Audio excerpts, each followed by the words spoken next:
Good morning to you. It's Thursday morning. It's a very special day because today marks the 10th anniversary that me and Tracey have been together. So we have been in each other's lives now for 10 years. As I jokingly keep saying, only 30 more to go. Anyway, so we're gonna have a whole celebration today about that. We have got a bit of work to do, of course you do, but we're gonna have a little game of golf later and then we're going out for the evening. But yeah, happy anniversary us. I will share lots of tidbits throughout the rest of the day with you. I've got some great exciting stuff coming up if you are interested in launching your own masterminds or your group coaching programs, because that's pretty much what I'm talking about today to all my clients and mentees. Anyway, have an awesome day. Be successful doing whatever it is you're doing, and I'll check in with you in just a little bit.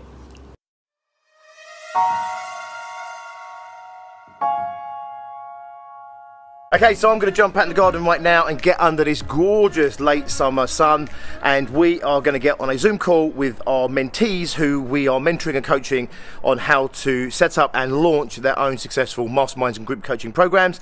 If you've ever wondered about setting up your own mastermind program, stay tuned, because at the end of this call with those guys, I will share some information that comes out of that call which may just get you started on your own mastermind journey. Stay tuned. I will check in with you in just a little bit. Okay, so I promised you I'd share you something juicy after the Zoom call, and here it is.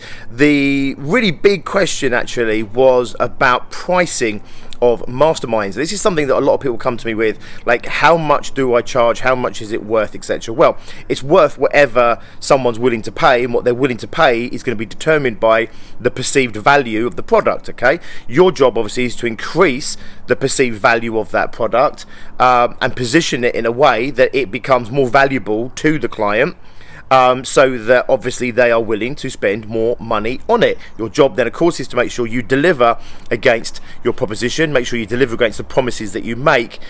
The really good question that came out of this one was that one of the guys is actually taking masterminds to a country that does not have masterminds presently, and if they do, he's certainly never seen one or come across one, and he is doing a lot of business out there, so they're not generally known, if at all. So how do you price something to a market that has no expectation of pricing? So in the UK, we know you could pay anything from hundreds to thousands of pounds per month for a mastermind, depending on who it's for and the outcomes offered. When you go to a new country or you go to a new market that just has no expectation of pricing, it's very easy that your product will seem expensive, which is the worry that he has. So what I said to him is really simple. You need to find comparisons to the product you're offering or the service you're offering that might not be a direct comparison, i.e. other masterminds, but other services and products that give your pricing a position in the marketplace. So what I said was, they actually have very high-end consultancy, sort of like the big accountancy firms, and they have some very sort of low-end, cheap business coaching. So I said, brilliant, slot it in the middle, price it in the middle. So the price points that he wants to charge would be considered expensive for coaching, but would be very cheap compared to top-end consulting. So of course what he's offering to the marketplace actually is absolutely something that slides in the middle there. So what I said was, reference those 2 points, and when you reference those 2 points, you become a reasonably priced offering, even though they haven't come across your specific way of delivering the outcome. So the one end of the spectrum, you've got people paying only a matter of maybe hundreds for business coaching and thousands for high-end consultancy. So where he wants to put his mastermind, bang, it slides nicely in the middle there. I think that's something relevant to all businesses and all products, not just masterminds, which is, how do I price? Well, number one, I don't think you should be pricing your product based on the market anyway. I think that's a terrible pricing strategy. That being said, you need to be able to justify your price, and of course it's easy to sit there and say, we're not as cheap as some, but we're not as expensive as others. You'd be more sophisticated than that, but obviously that's an easy way of positioning your pricing. If there is no comparison, you have to work a little bit harder, and I actually think you should work a little bit harder on your pricing anyway, and not take the lazy route of just saying, well, the average price for this is £500 a month, £1,000 a month, £10,000 a month, therefore we are £10,000 a month, same as everyone else. Makes sense?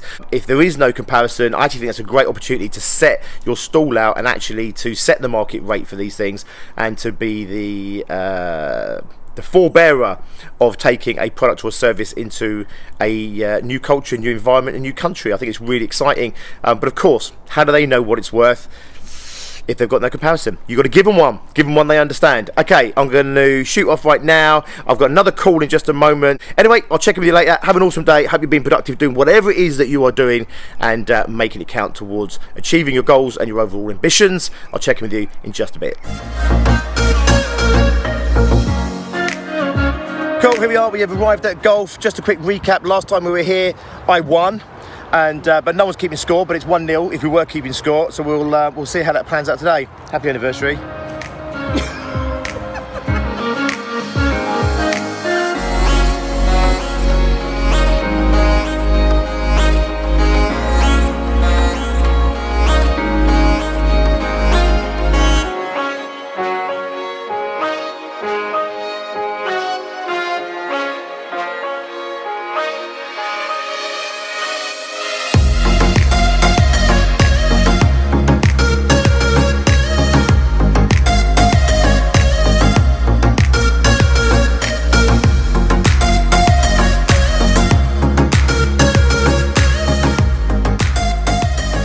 Okay, so just finished our lesson number 2, and whilst there are no winners in relationships, and whilst after 10 years I've known not to compete with Tracey because she's the most competitive person in the world, if there was a winner today, I'm guessing it would have to be me,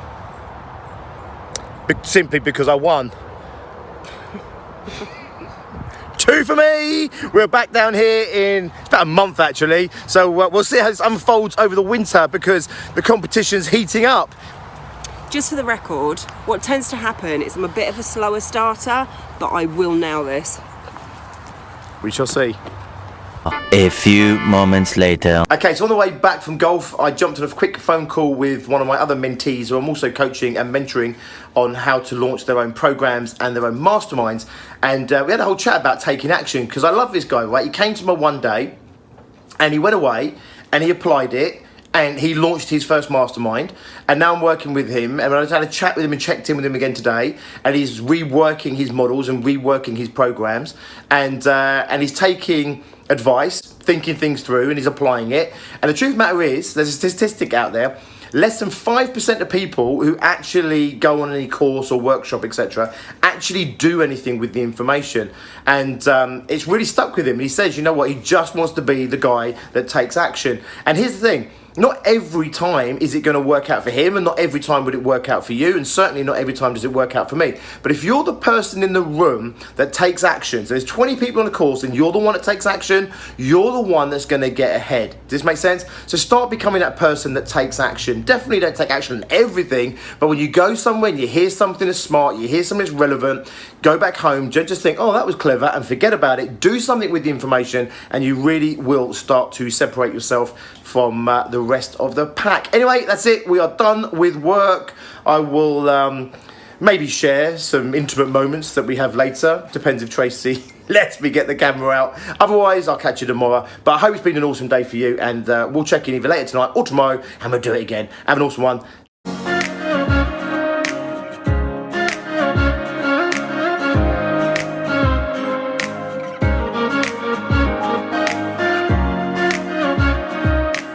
What an absolutely stunning setting for this restaurant tonight. Absolutely gorgeous. If it's anywhere near as nice on the inside and in the kitchen, we are rocking tonight.